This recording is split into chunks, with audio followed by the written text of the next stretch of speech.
ini dulu bahasanya simpul ini akan lebih mudah dibuka ketika sudah terjerat. Tapi kalau mau coba silahkan dicoba. Kalau udah terjerat sama sulitnya. Gimana? Ini kan alasannya membuat simpul 9. Ini kan karena dia dianggap lebih mudah nanti membuka. Oh ya, dianggap lebih mudah membuka. Tapi ternyata sama aja. Sama aja. Nah, nanti kalau mau pengujian, pembuktian silakan. Nah, jadi dasar yang paling sederhana ketika membuat simpul ya overhand.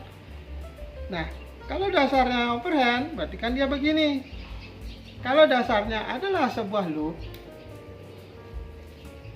maka dia akan menjadi Bowline. bowline, double bowline, triple bowline. Kalau dasarnya overhand, Nah, dasarnya overhand ya itu tadi. 9 itu. Iya. Oh. Tapi bisa Kalau digunakan. dasarnya simpul 8, ya udah.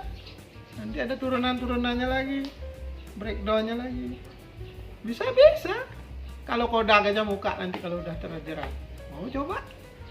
Wah, susah kalau overhand jadi Nah, kalau sudah begini udah ngeleng muka.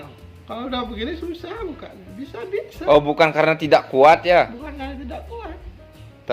Tapi bisa digunakan bukan karena tidak kuat tapi susah Susah dibuka. dibuka. Makanya enggak pernah dipakai. Iya, tidak pernah dipakai. Oh gitu. Ya, angkor. Jadi sementara yang paling gampang dibuka adalah simpul 8. Boleh. Oh ya, boleh. Nah, boleh paling gampang dibuka. Berani buktikan. Tapi kok kenapa enggak pernah kita pakai? Ya, bagus pertanyaan Anda. Kenapa sangat kita bagus. tidak pernah pakai? Pertanyaan Anda sangat bagus. Basic kita dari mana sih? Kita belajar dari mana sih? Kita kan belajar dari University Teknik, buku keluaran Amerika. Ya kan? Sementara ada pengelompokan Eropa, France lebih senang pakai bowline. Amerika lebih suka pakai simpul 8. Pokoknya semua simpulnya dia simpul 8 dasarnya. Dia nggak mau pakai simpul bowline karena dianggap kurang kuat di bagian dari attachment lock pointnya. Simpul kan ada adjustment pointnya, ada lock pointnya kan. Kalau simpul bowline contohnya seperti ini lah. Adjust itu penyesuaiannya apa? Ini kan locknya, ya kan locknya. Ngejasnya kan ini aja, ngejasnya. Kurang kecil, kurang gede, ngejasnya pakai ini, kan gitu kan. Nah ini tetap ngelock, tapi locknya ini kurang kuat gitu loh. Nggak ter. Ya. Nah, beda dengan simpul 8. Kalau simpul 8 lockannya udah kuat. Lock point-nya sudah kuat seperti ini kan. Nah, contoh kita buat S double bite. Ini udah ngelock, Ini cuma ngejas. Kita tarik-tarik pun jasnya lokannya nggak berubah. Coba kalau kita buat bowline seperti ini. Tapi bukan berarti saya pro dengan S on bite, enggak. Cuma saya mau menjelaskan perbedaannya saja. Nah, ketika kita mau bermain-main mengatur ininya suka bergerak itu loh. Nggak stabil. Ya. Tapi bisa digunakan? Bisa. Contoh sekarang kalau mau manjat, nih contoh. Kalau pernah manjat sama orang yang bawaannya dasarnya dari siapa dasar yang ngajar dia. Begini itu. Ini dia harus Simpul 8 dulu. Simpul 8 dulu. Follow through. Oh. Nah, follow through gitu kan. Tapi kalau yang orang France yang nggak mau ribet, nggak mau repot, kan dia bisa masukin tanpa buat simpul dulu. Dia tinggal atur jas.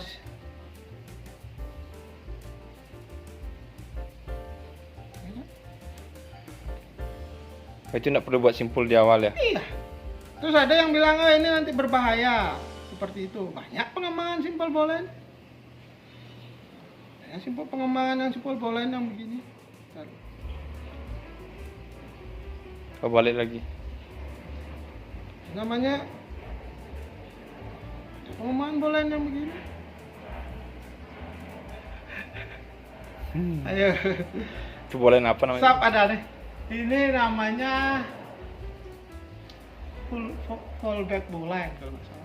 Oh, berarti beda pengguna ya, beda negara yang menggunakan. Iya, terus ini yang begini bolanya.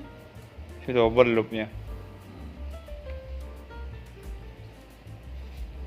Yang begini bolanya. Cari videonya, ada video-videonya. Yang tadi apa ya, semit bolen apa namanya. Gini ada juga. Banyak jenis-jenis bolen kok kalau mau buat pengembangan bolen. Ya video tadi masih, walaupun sudah ada video di sebenarnya. Saya pusing nanti belajar lagi. Banyak. Ada yang begini bolennya.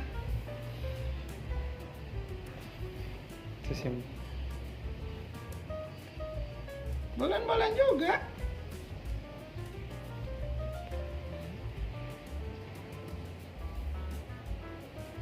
Yang begini bolennya. Bolen juga. Di pangkal bolennya tuh. Ayo. Ada yang nyambung tali pakai bolen. Kalau bilang nyambung tali nggak bisa pakai bolen. Nyambung tali sama besar apa beda diameter? Ini dia nyambung tali pakai bolen.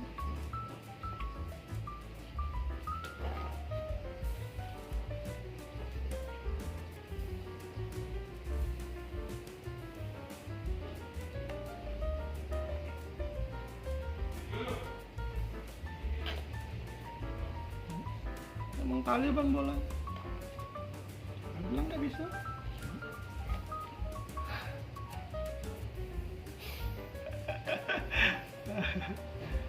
Terlalu banyak Anda tahu simpel, terlalu Anda pusing nanti. Jangan jadi rubah, jadilah kura-kura. Tahu sedikit tapi maksimal penggunaannya. Kura-kura gitu, tahu sedikit. Kura-kura cuman punya satu teknik menyelamatkan diri, bersembunyi dalam tempurung. Bercerita deh, rekam mereka. Jadi cerita kura-kura dan rubah. Jadi begini, suatu hari kura-kura bertemu dengan rubah. Ya.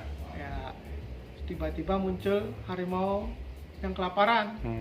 Rubah punya 99 cara untuk menyelamatkan diri. Ya. 99 cara. Sementara kura-kura cuma punya satu cara menyelamatkan diri, bersembunyi dalam tempurung. Nah, rubah tahu bahwa dia mau menggunakan cara A, manjat pohon, cara B, cara C, dan sampai cara lainnya itu sudah tidak cukup waktu. Maka dia menggunakan cara yang terakhir yang dia tahu, pura-pura mati. Karena dia tahu bahwa macan tidak makan bangkai. Tidak makan bangkai. Nah, itu datanglah harimau atau macan yang kelaparan. Dan gitu dia mau karena dia lihat bangkai rubah, kura-kura. Dia lihat, karena dia lapar, dia cobalah dia gigit kura-kura itu. Dia coba berbagai cara, karena tempurungnya keras kan tidak bisa dia makan. Akhirnya dia dekati rubah. Dia pikir, saya sudah sangat kelaparan, sudah tidak ada pilihan lain, dimakanlah rubah itu. Dan matilah si rubah. Ya, inti dari cerita ini adalah tidak usah kita menguasai banyak teknik, cukup kita menguasai satu atau dua teknik, tapi kita paham betul bagaimana menggunakan teknik itu dan paham betul bagaimana situasinya saat itu. Kita bisa mempertimbangkan segala faktor risiko dan potensi bahaya yang ada di lingkungan tersebut. Memang kemungkinan untuk tidak dimakan oleh si macan ada, tapi kemungkinan dimakan pun ada. Jadi bagaimana kita menggunakan teknik yang betul-betul safe, betul-betul aman untuk kita gunakan dalam berkegiatan. Itu inti dari cerita tersebut. Jadi ya, kalau pilih simpul 8 sama overhand, saya pribadi kalau simpul 8 dengan overhand saya akan pilih simpul 8. Simpul 8. Iya. Kalau simpul 8 memenuhi persyaratan dari mudah dibuat, mudah diingat, mudah dilepas dan kuat. Simpul 8 dengan bolen. Simpul 8 dengan bolen. Simpul 8 dengan bolen saya akan lihat lagi kondisinya. Misal sederhananya kita harus membuat tidak punya anchor strap atau anchor sling untuk membuat angkor, jaraknya cukup jauh. Kita harus menggunakan dengan tali langsung, tapi tali kita terbatas. Kalau kita membuat edge triple bight, itu akan memboroskan banyak tali. Kalau tali cukup, saya akan buat edge triple bight. Tapi kalau saya punya tali yang terbatas, saya akan membuat bowline triple bight. Lebih sedikit penggunaan tali. Jelas penggunaan tali. Karena dasarnya sudah jelas. Kalau kita mau membuat bowline kan kita cuma begini aja.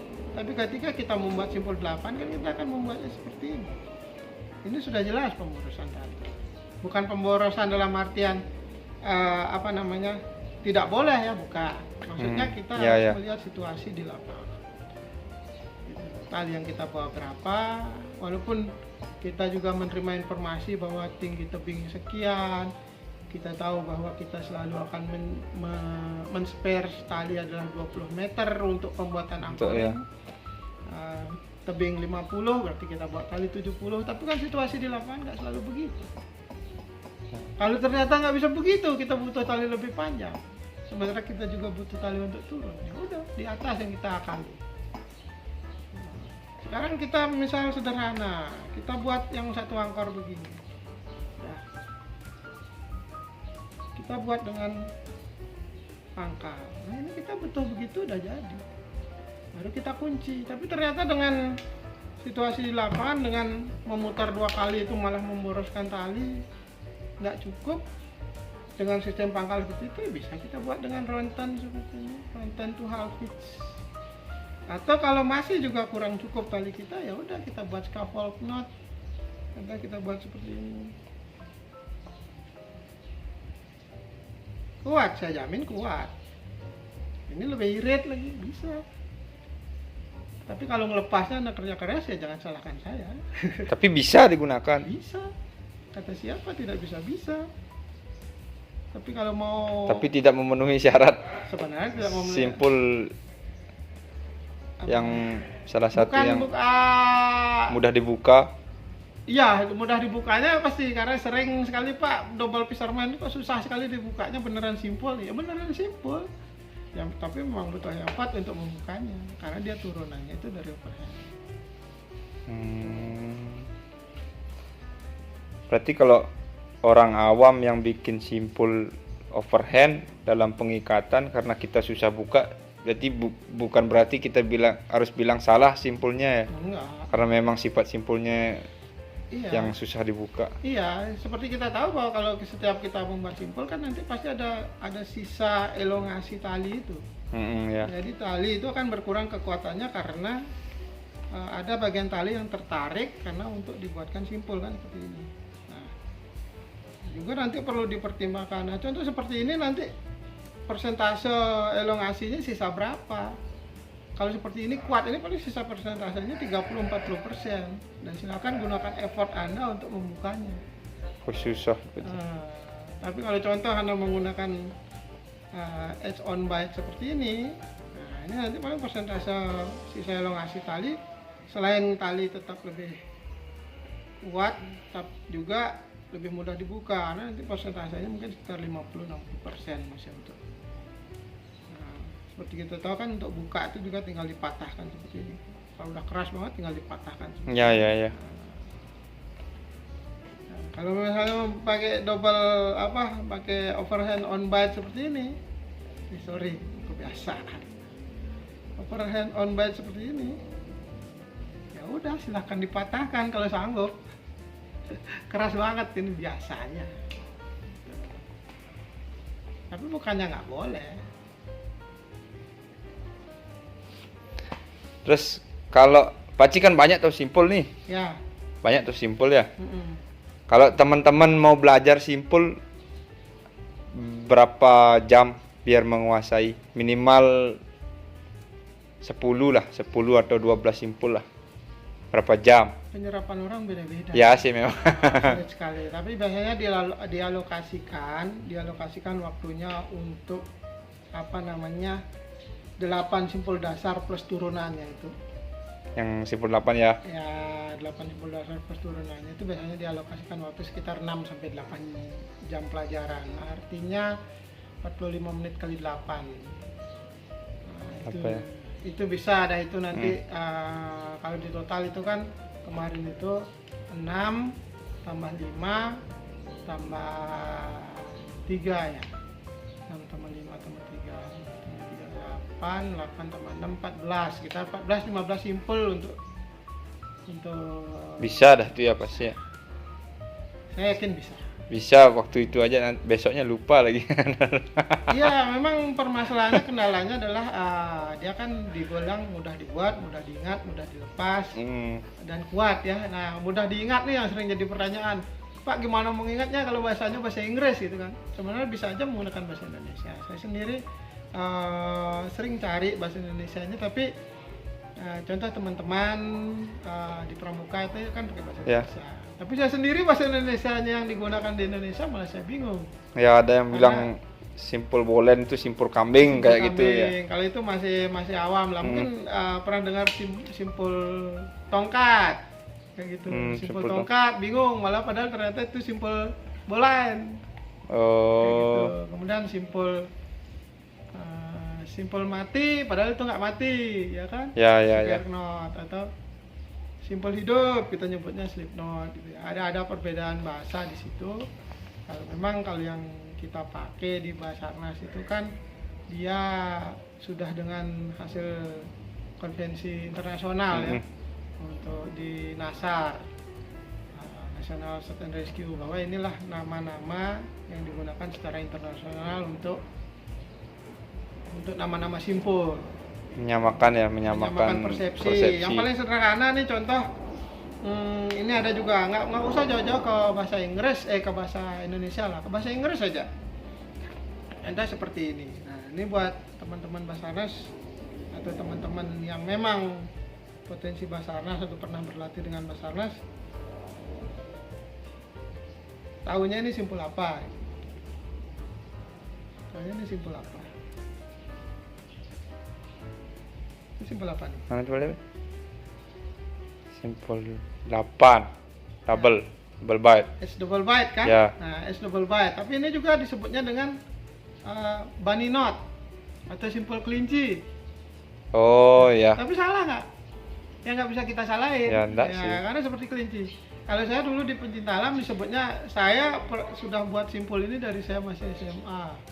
Ya ya ya. Pencinta alam ini disebutnya dengan playboy, simpul playboy. Simpul playboy. Salah, nggak salah, karena kayak lambang Playboy ya, kelinci bukan endorse ya. Ya. Lambang kelinci itu gitu.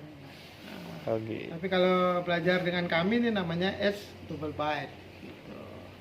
Menyamakan pola Menyamakan pikir. persepsi ya, pola pikir. Sip.